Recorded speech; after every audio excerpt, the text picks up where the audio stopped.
Assalamualaikum warahmatullahi wabarakatuh. Perkenalkan, nama saya Abdul Manas Sidik dengan BP 1710853011. Pada kesempatan kali ini saya akan menyampaikan hasil penelitian saya dengan judul Analisis Strategi Clean Clothes Campaign dalam mengatasi eksploitasi buruh Uniqlo Indonesia.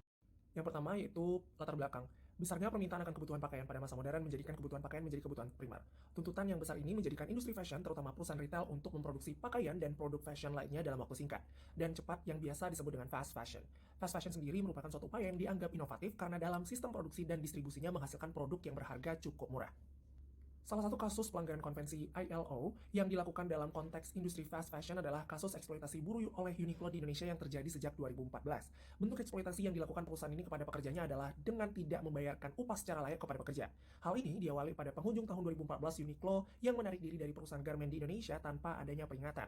Pada April 2015, perusahaan garmen Uniqlo untuk Indonesia yaitu PT Jaba Garmindo dinyatakan bangkrut. Hal ini menjadi sebuah masalah yang bertuntut panjang di mana kesejahteraan buruh garmen pun mulai bermasalah. Permasalahan Uniqlo, buruh pekerja, serta konvensi ILO, PBB K95 dan regulasi pemerintah Indonesia bergerak lurus serta menjadi hal penting karena menarik aktor internasional untuk turun tangan dalam penyelesaian kasus ini.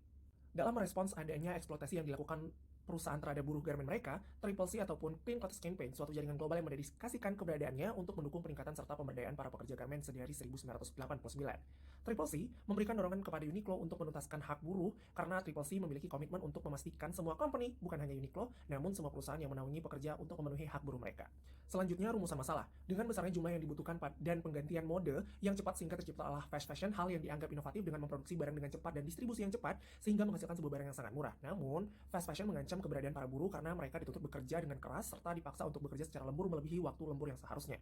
Keberadaan dari Triple C ataupun Clean Clothes Campaign sebagai pioneer dalam memperjuangkan hak yang harus diterima oleh para buruh dan kewajiban yang harus dipenuhi pihak pabrik dan Uniqlo Indonesia harus secepatnya dipenuhi. Dan selanjutnya itu pertanyaan penelitian dari rumusan masalah dapat ditarik pertanyaan penelitian sebagai berikut. Bagaimana strategi Clean Clothes Campaign mengatasi eksploitasi buruh Uniqlo Indonesia?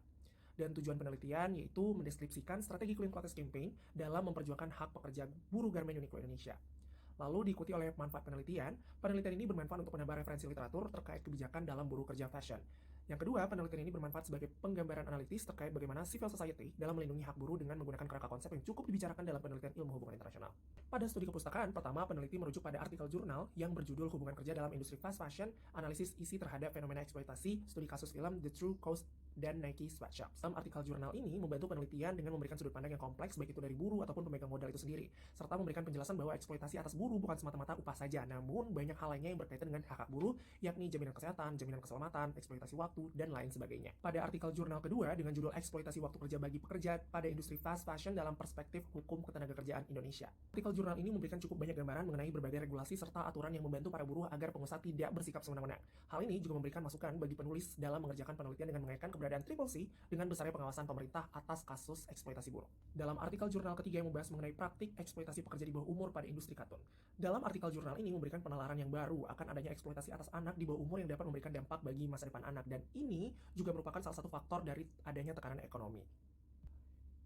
Penelitian dengan judul Cuti Hate dan Lingkaran Eksploitasi Terhadap Buruh Perempuan di Tempat Kerja menjadi artikel jurnal keempat yang berfokus mengenai bagaimana pengaruh masa haid bagi wanita dalam menjalani pekerjaannya.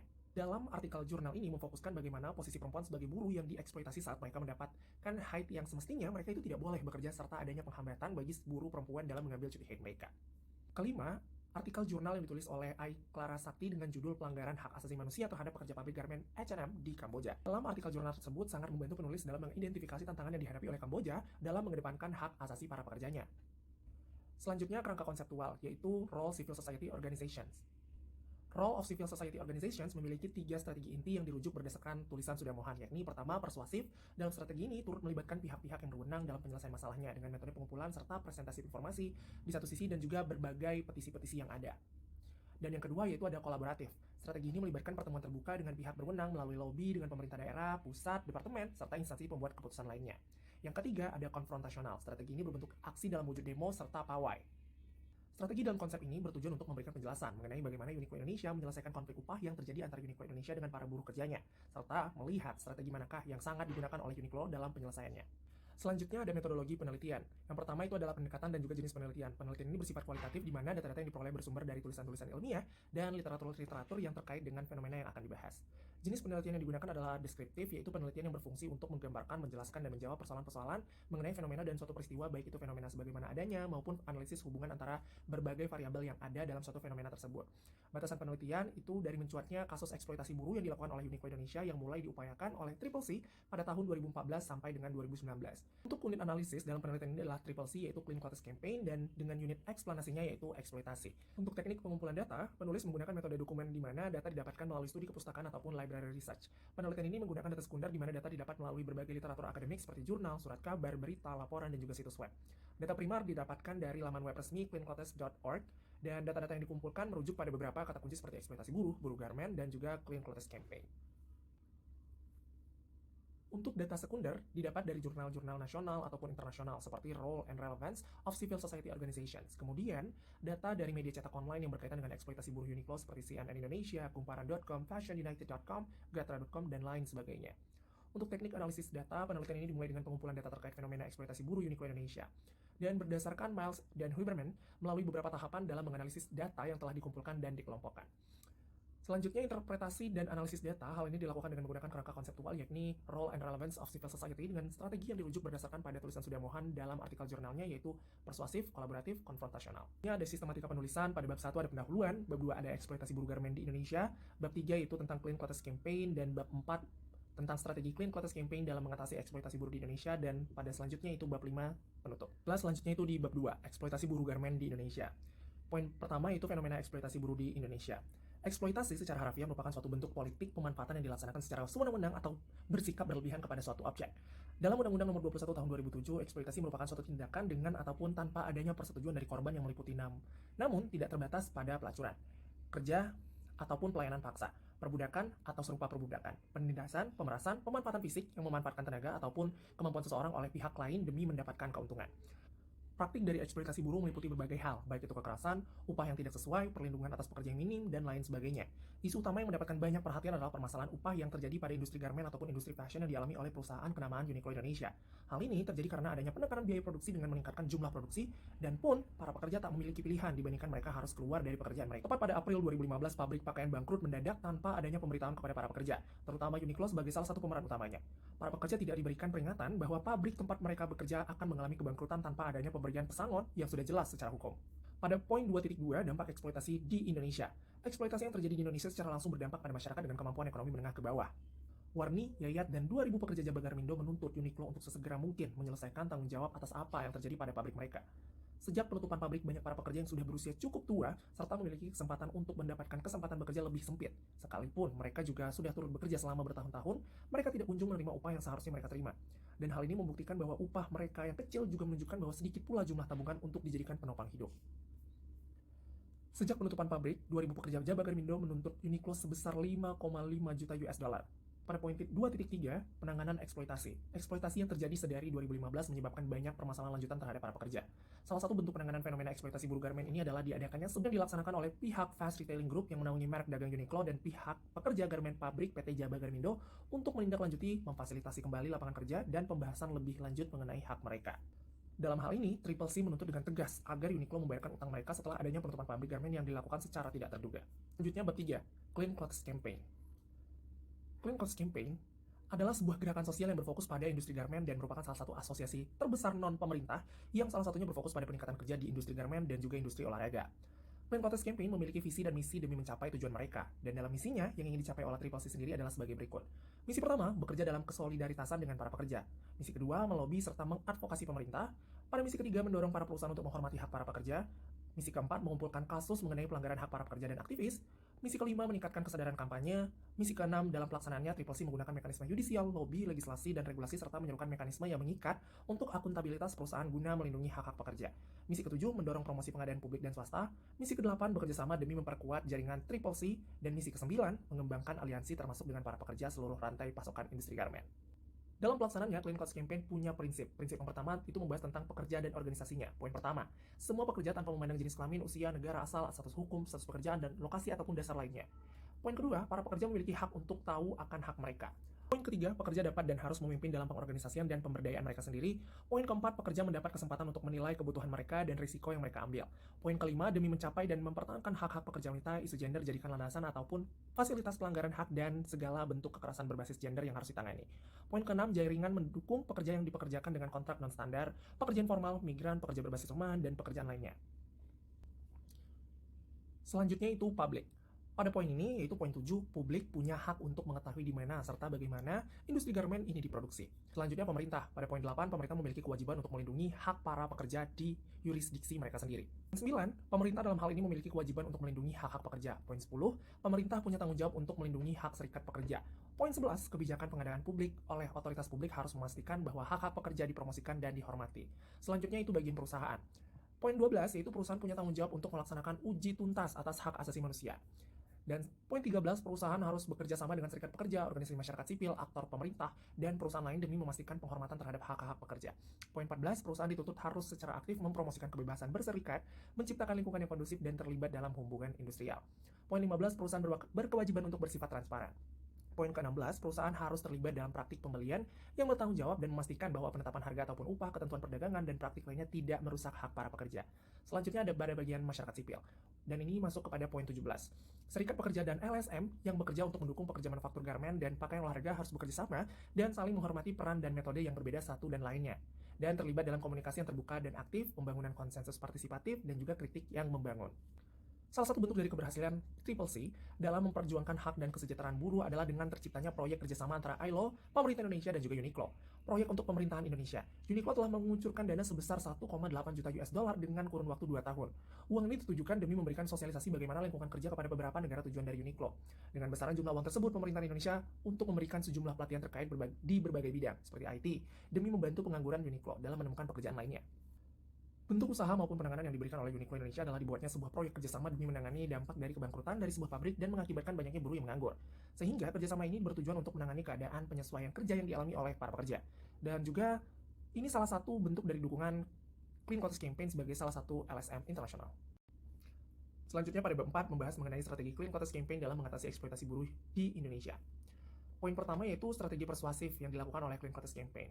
Dalam strategi persuasif, Triple C menggait pihak yang berwenang dalam penanganan masalah ini. Pihak berwenang sendiri berdaya guna demi penyelesaian masalah, adanya pengumpulan data, serta presentasi informasi di satu sisi dan juga banyaknya petisi yang muncul. Clean Quotas Campaign juga bekerja dengan pemerintah untuk memfasilitasi adanya kejelasan kebijakan serta aturan yang ada. Dalam suatu postingan mengatakan bahwa mereka menuntut agar merek dagang dari Uniqlo diboikot dari Indonesia. Masyarakat menganggap bahwa perusahaan enggan menanggapi permasalahan eksploitasi yang dihadapi oleh para buruh garmen. Satu petisi yang sering diagung-agungkan adalah #PayUpUniqlo. Tagar PayUpUniqlo merupakan salah satu bentuk dari protes yang dilakukan di sosial media oleh Clean Quotas Campaign. Kampanye ini juga salah satu faktor pendorong yang mengangkat isu eksploitasi ini, sehingga banyak masyarakat yang turut ambil bagian dari dalam perjuangan para buruh Uniqlo Indonesia yang terlantar. Kampanye yang dilaksanakan ini merupakan salah satu dari upaya Clean Quotas Campaign dalam memberikan pengaruh terhadap kebijakan yang ada. Selain #PayUpUniqlo, Clean Quotas Campaign juga memiliki tagar Pay Your Workers, yang memiliki tujuan yang sama, yakni memperjuangkan hak yang harus diterima oleh para pekerja garmen dan menuntut kewajiban perusahaan untuk membayar para pekerja mereka. Tagar Pay Up Uniqlo adalah salah satu platform bagi buruh untuk berkomitmen aktif dan sadar yang dimobilisasi oleh LSM International Clean Quotas Campaign untuk memperkuat demokrasi, memastikan transparansi serta kepastian hukum bagi para buruh maupun pekerja garmen. Selanjutnya, strategi kolaboratif. Strategi kolaboratif melibatkan pertemuan yang dilaksanakan secara terbuka dengan kehadiran dari pihak berwenang, melalui lobby dengan pemerintah, departemen terkait, dan badan pembuat keputusan lainnya. Strategi ini dilihat sebagai salah satu cara mempertemukan pihak buruh garmen, pemerintah, dan Uniqlo. Dalam pelaksanaan strategi ini, telah terjadi pada Juli 2017 dan November 2018. Kedua belah pihak, baik pihak Uniqlo dan adanya perwakilan dari Serikat Para Pekerja PT Jaba Garmindo yang melaksanakan pertemuan di Jakarta di hadapan mediator independen. Strategi kolaboratif ini dapat dikategorikan berhasil memobilisasi para pekerja dan membantu dalam menggapai kejelasan mengenai apa yang sedang mereka perjuangkan demi kesejahteraan buruh. Merujuk pada tulisan penulis pada bab 3, salah satu bentuk dari strategi kolaboratif yang dilaksanakan oleh Clean Quotas Campaign adalah adanya bentuk kerjasama yang dilaksanakan oleh ILO, Uniqlo, dan pemerintah Indonesia dalam proses penyesuaian kerja yang dihadapi oleh pekerja PT Jaba Garmindo Uniqlo Indonesia. Selanjutnya, strategi konfrontasional. Pada strategi konfrontasional ini dilaksanakan dalam wujud adanya demonstrasi ataupun pelaksanaan pawai. Kampanye dan demonstrasi global #PayUpUniqlo adalah salah satu bentuk strategi konfrontasional yang diusung oleh Clean Quotas Campaign bersama dengan koalisi pekerja, serikat pekerja, kelompok buruh, organisasi migran, dan feminis yang berkumpul untuk turut memastikan bahwa para pekerja yang kehilangan pekerjaan mendapatkan kompensasi atas kerja keras mereka. Dengan adanya kampanye hashtag #PayUpUniqlo, mulai menyebar luas melalui berbagai sosial media. Banyak antusias dari masyarakat sehingga adanya demo ataupun kampanye yang dilakukan secara nasional dan juga internasional menuntut kepastian atas hak para pekerja. Clean Quotas Campaign sebagai LSM internasional yang membantu segala proses advokasi pekerja dalam sektor garmen yang dapat dikatakan berhasil dalam melaksanakan strategi konfrontasional ini. Salah satu keberhasilannya adalah salah satu politisi dan juga Ketua Umum Konfederasi Rakyat Pekerja Indonesia atau KRPI, Rieke Diah Pitaloka yang turun ke jalan bersama dengan para buruh untuk menyuarakan tuntutan para buruh bertepatan pada May Day di tahun 2018. KRPI memberi mandat kepada Presiden untuk mewujudkan trilayak rakyat pekerja, yaitu kerja layak, upah layak, dan hidup layak bagi seluruh pekerja di Indonesia. Dalam tuntutannya ada 5 maklumat pekerja yang ditujukan kepada Presiden, yakni pertama, mendesak terbentuknya Badan Riset Nasional tentang Cetak Biru Industri di Indonesia, mewujudkan upah yang layak dan perlindungan terhadap tenaga kerja, adanya pengetatan dalam pembuatan aturan mengenai tenaga kerja asing, menurunkan komite pengawas tenaga kerja, dan yang terakhir mengangkat para tenaga kerja honorer yang telah bekerja bertahun-tahun untuk menjadi pegawai negeri sipil. Dan adanya anggota Komisi 6 DPR Republik Indonesia yang turut serta dalam aksi demo memperingati Hari Buruh di tahun 2018 merupakan salah satu bentuk keberhasilan Clean Quotas Campaign dalam pelaksanaan strategi konfrontasional ini. Selanjutnya, bab 5 penutup. Kesimpulan. Hukum mengenai upah buruh di Indonesia telah diatur dalam Undang-Undang Tenaga Kerja tentang Upah Pasal 1 Angka 30 Undang-Undang Nomor 13 Tahun 2013. Hukum ini menjelaskan bahwasannya upah merupakan hak bagi para pekerja yang diterima dalam bentuk uang sebagai imbalan dari pengusaha. Hukum yang sudah tertera ternyata tidak berjalan dengan apa yang diharapkan para pekerja pabrik garmen Jaba Garmindo Uniqlo Indonesia, di mana para pekerja sudah tidak menerima hak mereka selama berbulan-bulan. Banyak perdebatan yang muncul sehingga menghasilkan gerakan-gerakan yang mendukung hukum yang berpihak bagi buruh, di mana salah satu gerakannya bernama Clean Quotas Campaign #PayUpUniqlo. Gerakan yang dilakukan Triple C mencoba untuk mengadvokasi dan memperjuangkan hak para buruh garmen terutama yang berada di Indonesia. Hingga akhirnya pada 2017 dan 2018 pihak Uniqlo dan para buruh mereka serta beberapa instansi terkait bisa dipertemukan demi memperjelas akan hak mereka. Clean Quotas Campaign mencoba untuk mendukung berdirinya hukum yang memperjuangkan para buruh karena melihat bahwa keberhasilan atas merek dagang mereka itu berhasil oleh adanya jeripaya yang dilakukan oleh para pekerjanya. Oleh sebab itu, Clean Quotas Campaign mencoba untuk memenuhi keinginan dan keadilan atas buruh garmen di PT Jaba Garmindo Uniqlo Indonesia. Pencapaian-pencapaian ini tentunya tidak dengan mudahnya didapatkan oleh Clean Quotas Campaign melakukan strategi-strategi sebagaimana yang sudah dijelaskan oleh Surya Mohan dalam konsep Role of Civil Society Organizations, di mana Triple C merupakan salah satu bentuk dari konsep ini. Strategi tersebut adalah persuasif, kolaboratif, dan juga konfrontasional. Strategi pertama yang dilakukan oleh Clean Quotas Campaign sendiri adalah persuasif, di mana dalam strategi ini penggunaan simbol dan juga menggunakan banyak petisi. Penggunaan simbol dan juga petisi ini sendiri agar mempermudah masyarakat mengenali gerakan yang dilakukan oleh Clean Quotas Campaign. Petisi yang disebarluaskan memberikan kejelasan atas apa yang diperjuangkan dan menunjukkan bahwa fenomena eksploitasi ini benar adanya. Menyebarkan informasi kepada masyarakat Indonesia maupun masyarakat internasional mengenai apa yang terjadi di Indonesia dengan menggunakan media sosial seperti Instagram, Twitter, dan lain sebagainya. Sebagai salah satu cara tercepat untuk menyebarkan informasi. Triple C menggunakan tagar #PayUpUniqlo dan juga Pay Your Worker dan juga tagar yang viral di media sosial agar informasi ini bisa tersebar secara luas dan cepat. Strategi kedua adalah kolaboratif, di mana strategi ini Triple C melakukan lobby terhadap aktor-aktor yang memiliki power dan terkait agar menyelesaikan fenomena eksploitasi yang dirasakan oleh buruh garmen Uniqlo Indonesia. Hal ini kemudian memberikan dampak positif terhadap usaha yang dilakukan Triple C dalam menegakkan hukum keadilan atas hak buruh pada bulan Juli 2017 dan juga November 2018. Berhasil mempertemukan pihak yang berkaitan atas fenomena ini dan pada 2019, ILO yang bekerja sama dengan Uniqlo dan juga pemerintah Indonesia mengeluarkan proyek perlindungan pengangguran yakni bantuan berkualitas untuk para pekerja yang terkena penyesuaian kerja Uniqlo. Dan strategi terakhir yang dilakukan oleh Triple C adalah konfrontasional, di mana dalam strategi ini menuntut kebijakan dan menuntut kejelasan dalam wujud aksi dan juga pawai. Bentuk aksi ini digunakan memperkuat keberadaan Triple C dalam mengadvokasi permasalahan yang terjadi dalam perusahaan Uniqlo Indonesia dengan buruh garmen. Tujuan dari Clean Quotas Campaign adalah untuk memperjuangkan hak buruh berdasarkan hukum yang ada di Indonesia di tengah rendahnya upah minimum yang diterima oleh para buruh tercapai dengan strategi yang dijelaskan menggunakan konsep Role of Civil Society Organizations. Interaksi antara aktor baik nasional maupun internasional yang memiliki pemahaman yang sama terhadap isu kesejahteraan buruh dapat memakmurkan para buruh baik di Indonesia ataupun internasional. Dalam penelitian ini, strategi yang memiliki dampak sangat positif dalam memperjuangkan kesejahteraan buruh ada pada strategi kedua, yakni strategi kolaboratif, di mana dalam strategi ini, Triple C dapat melakukan kolaborasi dengan instansi-instansi terkait dan menciptakan sebuah rancangan jaminan terhadap buruh Uniqlo Indonesia. Selanjutnya, saran.